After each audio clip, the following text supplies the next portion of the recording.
What's up, guys? This is your host, Danny Baylor, Danny Cakes, and you are listening to the Immeasurably More podcast.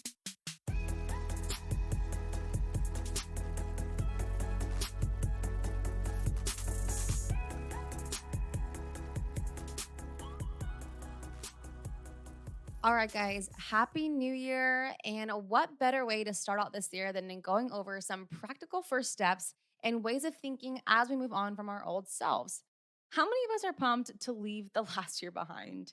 Before we get started, I want to talk to you guys a little bit about what I do. I coach people through some healthy eating challenges. And so I have a 30-day challenge actually starting on Monday, the 18th.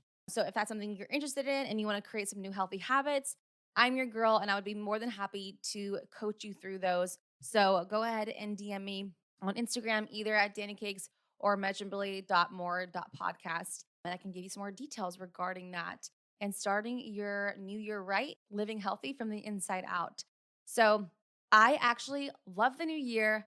I know that it's mocked about this whole new year, new me kind of a deal, but honestly, I get so excited about it, and we should. I love looking back on what I've accomplished and maybe recognizing what I'm not so proud of, but how I'd like to move forward and dream bigger.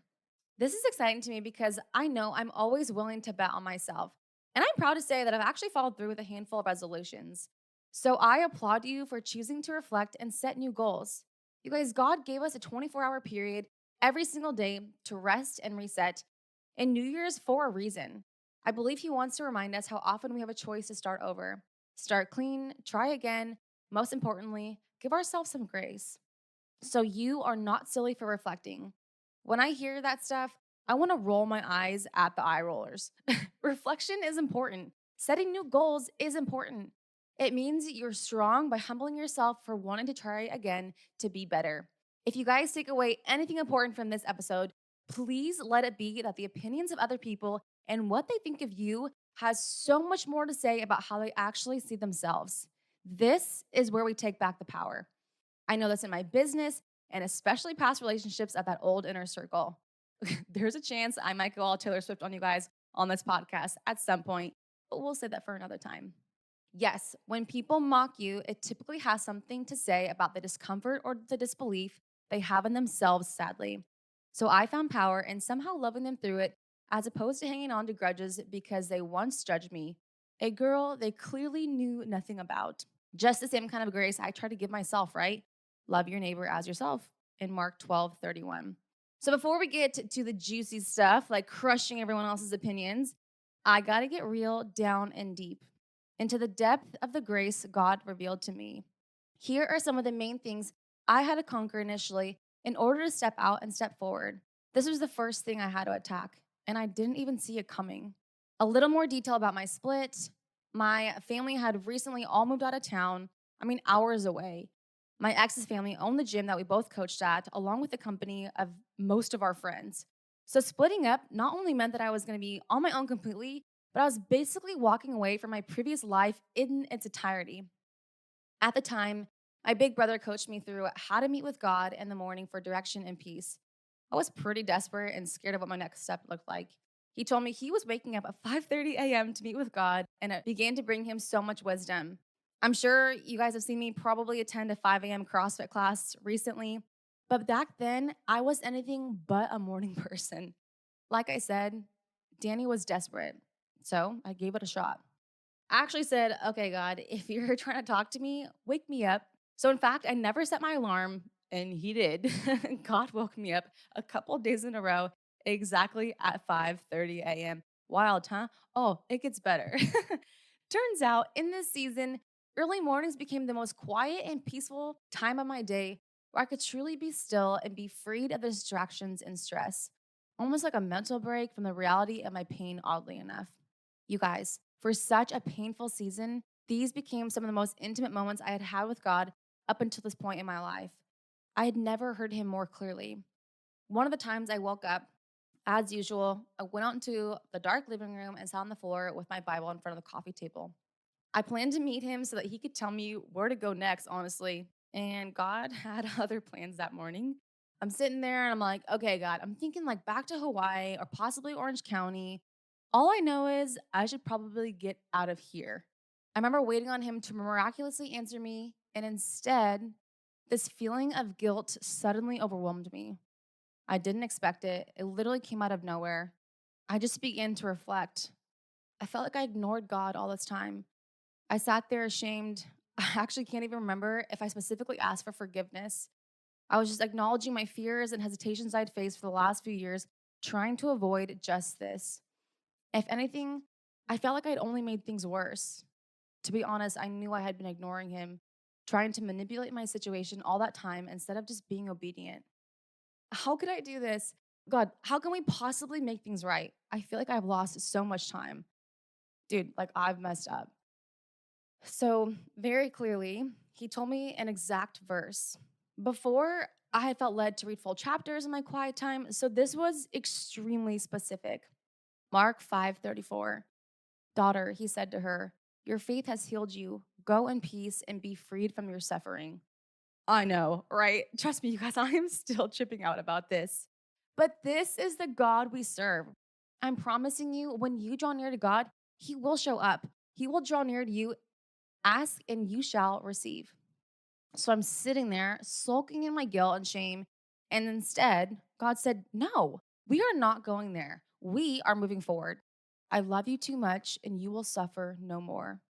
I'm sure you guys are probably familiar with the little love scripture, love is patient and kind, found in First Corinthians chapter 13. Well, in verse 5, it says, love, meaning God, it keeps no record of wrongs. I think this is when I was really ready to take that next step moving forward. He knew this was the first thing we needed to work through in order for me to start over so that I couldn't slip back into the guilt of it all and keep me from feeling worthy of what was next. Some of you guys may be holding on to past hurts and guilt that God has already forgiven you for. As I said before, so often we feel unworthy. And that feeling we now know clearly isn't from Him. He's forgiving, He is gracious, He wants us to move forward in peace. So lay it down before Him, your guilt, your shame, your whole past. He is well aware. He's here with you now, and He was present with you through it all. No matter how ugly it is, He is already covering you with His grace. He just wants us to understand that. It's who He is. Step one, forgiveness. Check. Now we can chat about some of the most commonly asked questions that I receive. How did you stop caring about what people think? And how long did it take you to stop caring about what they think? As you know, I had no one to depend on but me and God, like literally no one. In fact, my greatest fear every damn day was that this word vomit of needing to break up would come out, and the three people that I thought I would call would not pick up the phone in that moment. So, shortly after starting my network marketing business specifically, as the fear began to slip in, I had myself a little pep talk. 1 week in, you guys, 1 week. This is how long it took me. The pep talk looked a little something like this. Looky here, sis. We don't have time for this. Really, Danielle, look where it has gotten you so far. How has trying to please everyone else up until this point been beneficial to you? Oh, yeah, it hasn't. Truly, I was so over it. Trust me, I was so burnt out on giving two, you know what, about what everyone else thought about me. Remember, that switch flipped. I acknowledged my truth and I had no intention of ever going back. So, no more. You got to listen to your gut, AKA the Holy Spirit, as I like to say. Work hard and be brave. It is time to move forward. Again, you guys, I love ranting about this. And as I say, you guys, because I have been there and I'm trying to be the person to shake you the way I wish someone would have verbally shaken and convicted me. So I say this with grace. If you do not take a stand right now about who you are and what you believe in, you will always put it off. You will always be under the control of everyone else's opinions. Let me let you in on a little secret. Reality check, there is no right time. There's no right time to start your business, stand up for yourself, and take your leap. If not now, when? So leap now, take your stand now. How has pleasing everyone else been beneficial to you up until this point? Only you can answer that honestly. Truth is, no matter what we do, we're going to be judged for it, right? It's impossible to please everyone. Fun fact, if you're into what our names mean, Danielle actually means God is my judge. So big LOL there. So I'll revisit the first thought that I mentioned earlier. What other people think about you has so much more to say about them. Looking back, most of the people who put me down or rejected me had insecurities of their own. We all know this. Hurt people hurt people. It's actually incredibly ironic, I think. I see it as the fear of stepping out of their comfort zone is so crippling to them, it makes them somehow feel empowered to judge someone who is willing to. I love this quote. You will never be criticized by someone who's doing more than you. And the one it says, if you live for people's approval, you will die by their criticism. Look, I realize we're here to serve others, 100%. But we have to make it a priority and recognize that the only one we need to please is God. Serving and pleasing are completely different. When I became content with pleasing Him and following His will for me, in my opinion, I felt empowered. I no longer felt the exhaustion of bending over backwards for every other person who did not value me or see me for me. Better yet, who did not care enough to understand what it was I valued. Because if they did, they would have loved me where I was at. And when I talk about pleasing God, I also mean me, righteously living the way I always felt I've been called to. I've always known I was different. How much more time are we going to let pass by before we decide to own our own truth? Which brings me to my third and final point. As you step out, everyone won't be on board. And that's fine. They don't have to be. I had to temporarily block out the opinions and disapproval of even some of the closest people to me, including one of my best friends and my own mother. You guys, they didn't understand. They didn't see my vision. And again, that was okay. Yeah, it sucked. But I knew what I needed to do for me. I used to listen to Rachel Hollis on Audible during the long drive home from my parents' house after weekend visits. The one thing that has always stuck with me the most when she said, no one will ever care about your dreams as much as you do. Not my ex circle, not my best friend, not even my family. I had to make a decision, you guys, and I realized I'm a big girl and I have a comfort zone of my own that I know I'm willing to step out of. So here are some examples. Without ever visiting before, at 21 years old, I bought a one-way ticket to Hawaii. I pursued cosmetology school, and I even started a network marketing business, all of which were completely out of my mom's comfort zones. None of these things were harmful to me, so no disrespect. She just wasn't always comfortable with me doing them. Moms, they worry. We like to say she loves too much. But maybe I like going against the grain. Into the unknown, I know I'm willing to do what 99% of people weren't. I like betting on me. But yet, these choices were the most significant experiences I've had in my life that has shaped exactly who you hear on this podcast today. No one knows what I personally have to deal with in my heart, in my head, and in my life. You guys, when it came to starting this podcast, I even did some research and tried to listen to some different podcasts to kind of get a feel of what I should sound like or familiarize myself with this style of speaking. And what I realized that mine was going to sound very different. I'm like, wait, I'm not sure there's like a style of podcast that it even exists the way that I envision doing this. God, so go be the first.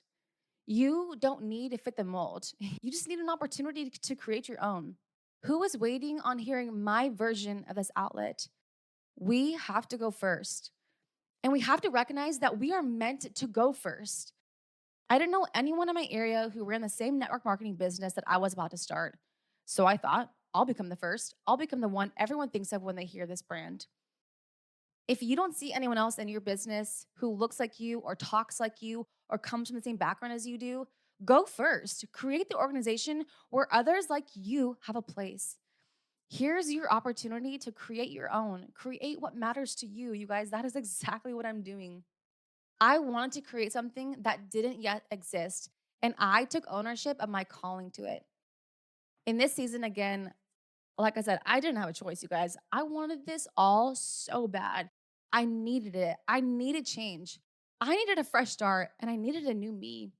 It was okay. Not everyone I knew at the time didn't support me. They didn't share my vision. It was mine. That's what makes it special. If anything, I knew I was going to find and create a community that did. I've never felt more like I'm in the right place and the right time than I do right now. And I have myself to thank for choosing me for once and walking hand in hand with God as I surrendered everything every step of the way, quite literally because I was forced to.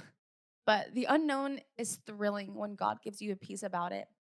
We have to quit feeling like there's something wrong with us just because we don't gain everyone else's approval by wanting to do something different.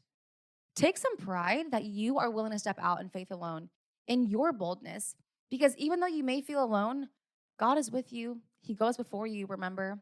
He won't lead you astray, no matter who is or isn't on board. And all of this goes back to owning it, owning what you want, owning who you are, and the fact that you will be doing a lot of it on your own. But you are fully capable. He will continue to equip you and strengthen you. Just be willing to let Him lead you. I know it's scary, believe me. And I know it can get lonely, believe me. But when we accept those things are just part of the process at becoming a better version of us, it's much more tolerable to endure. We aren't surprised when it gets hard. We take pride in our pain because we know we signed up for this. The pursuit of immeasurably more. So give yourself some grace. Begin to practice letting go of what everyone else thinks. Be confident and take pride and willing to step out, especially when you have to do it alone. You guys announce where you're going. Where do you want to go? I think one of the most powerful things when I first started my network marketing business or things that I knew that people would judge, I was very open about owning up to it. I was like, yeah, that's what I'm doing. I understand that you don't get it, or maybe you're not for it, or maybe you think that I'm silly for doing it. But you guys, like I said, I think we take that power back when we own it and going into it, not only owning, but like understanding it's not of the norm. Does that make sense? I clearly made an announcement on the road that I was going after. I was very honest and open about what I wanted. Because before, right, old Danny would have been quiet, dim to herself. Her thoughts didn't matter. And so when my switch flipped, it was like this new version of me was already starting to like burst through. And I was like, look, I could truly care less about what anybody else thinks at this point. And so I'm just gonna go all in, full send, right? I'm gonna full send all my thoughts, my whole heart. And if you're on board and you support me, cool. If not, cool. Like then my time and my energy is going to be put into the people who do support me. You guys, and I as I followed through with that, I'm telling you, you have to just go for it. So many things in our life like we can't predict. We're not supposed to know the future. If God thought we were if we needed to know what was next, then he would tell us. But there is something, like I said, thrilling about moving forward, anyways. And as you do, you start to piece together all the things that make sense about who you are and what you want.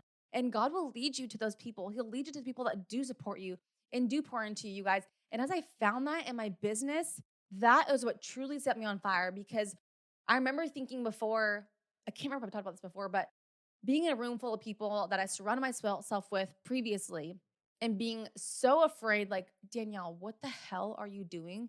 Standing in a room of people who have no idea the way that you think, no idea. They don't even value the things that you care about. What are you doing here?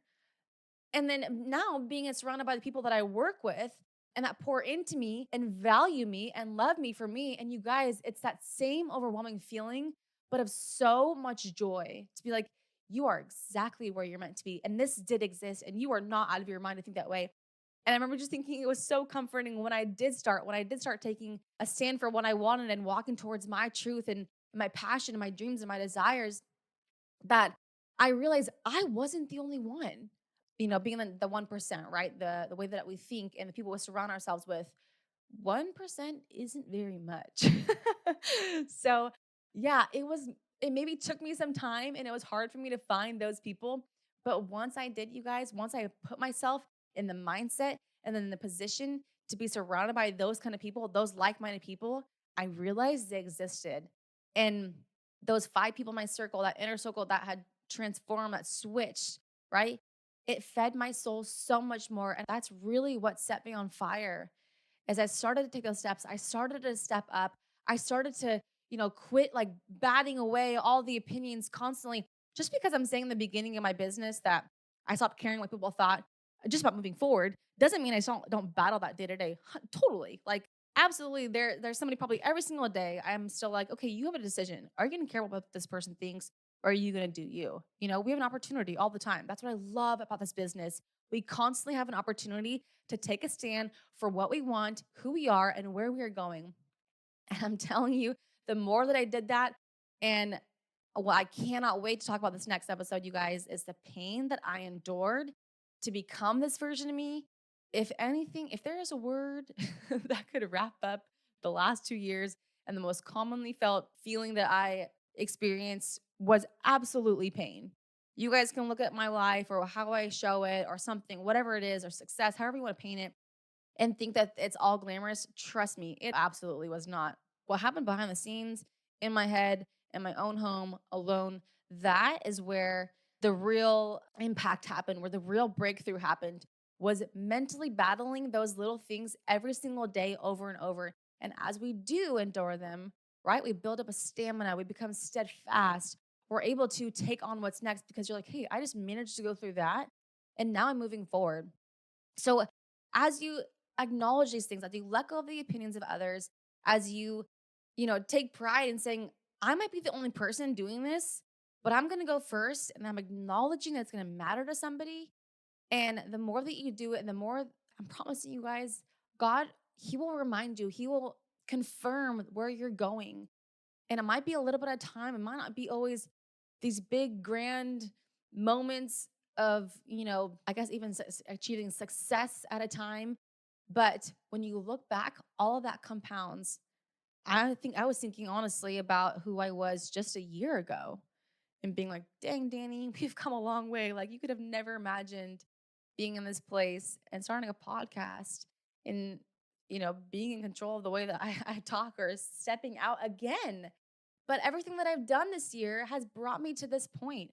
All of those little moments, all those little thoughts, all those mental battles, they matter, you guys. Our suffering matters.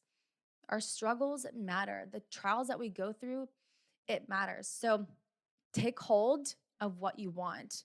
You guys, be excited about this year. Quit. If you're going to start worrying about what everyone else thinks for once, it's the fact that you're going to start making resolutions. Like I said, no one will care about your dreams as much as you do. And you have a choice and a decision to create those, to announce them, to take ownership of them, and move forward and take action, you guys. A goal without a plan is just a wish, right? I think that's the quote. We have to apply action to what it is that we want. You can't just think about it, you have to be about it. So, what are those practical things that you're going to do to move forward? Like I said, I think one of the most important things was owning it and really announcing where I was going. And I think, like I said, there's something so powerful when we speak out loud, when we speak truth and conviction over our situation and what we want. And I cannot stress them enough, you guys, when you're planning these dreams and you're taking the next step, to truly include God, because He gave you those desires to pursue them and He will equip you.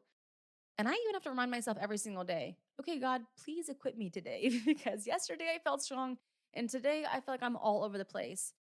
No matter what we do in life, in our business and relationships, everything requires consistency. You can't just stop showing up to work one day and expect to still get it paid, right? You have to keep putting in the work every single day. You can't just eat really clean for 3 days and then think that, that consistency is going to extend to the neck. We all learned that this year. Anyways, we're not going to go there anymore. But consistently seek God in his direction and his wisdom. Get into your quiet times, you guys. I encourage you to do that, that it will become the most intimate times of your days where you will gain the most wisdom about your situation, about your truth. And He's going to empower you. He's going to give you words. He's going to give you confidence. I, like I said, I don't even know. I didn't even know how else to prepare besides like literally being on my knees before God and being like, okay, where are we going from here? So give Him that authority. You won't be sorry. If anything, you will feel so much more empowered about who you are and what it is you're going to do next. I cannot wait to see what you guys plan. And I hope that you share that with me. When these podcasts are making a difference, you guys, in your hearts and in the way that you think, please share that with me. Like, that feeds me so much to know that, like, okay, I'm not the only one in here, right? I'm not the only person. So I hope ultimately that's what you find from listening to me, is that when you desire more, please don't feel guilty about it, no matter what somebody else says, but know that you belong to the 1%, that you belong to the mindset who desires more for yourself. And it's not something to feel guilty about. That's righteous. That's the word that just came to my mind was when we choose to follow the Lord, like I said, being in his will, walking in his will, I really believe that when we dig in and we own the desires that we have for our lives and the things that we want to do, we're aligning with God's will for us. And if we are aligned in God's will, again, you cannot fail. No matter what anyone says against you or tries to bring you down, it's foolproof, to be honest. Doesn't mean you're not going to experience hard times. But again, those are the opportunities that you have to create your steadfastness, your endurance, your stamina, and will only get easier from there. So stay tuned for this next episode on, like I said, what I've really learned to master to endure is the power of our pain. And that episode will be released January 19th. So, quick reminder that same exact week, I'll be starting a new group, coaching them into a month long program about clean eating and creating healthier, sustainable habits. So, if that's something that you're interested in, you guys feel free to reach out to me. Again, you can find me on Instagram at Danny Cakes, DANNI Cakes, or you can DM even my Immeasurably More podcast Instagram, immeasurably.more.podcast. So don't forget to rate, review, subscribe, and always share this with somebody that you know will stay encouraged from this podcast. So I will leave you with this. Matthew 5:10. Blessed are those who are persecuted because of righteousness, for theirs is the kingdom of heaven.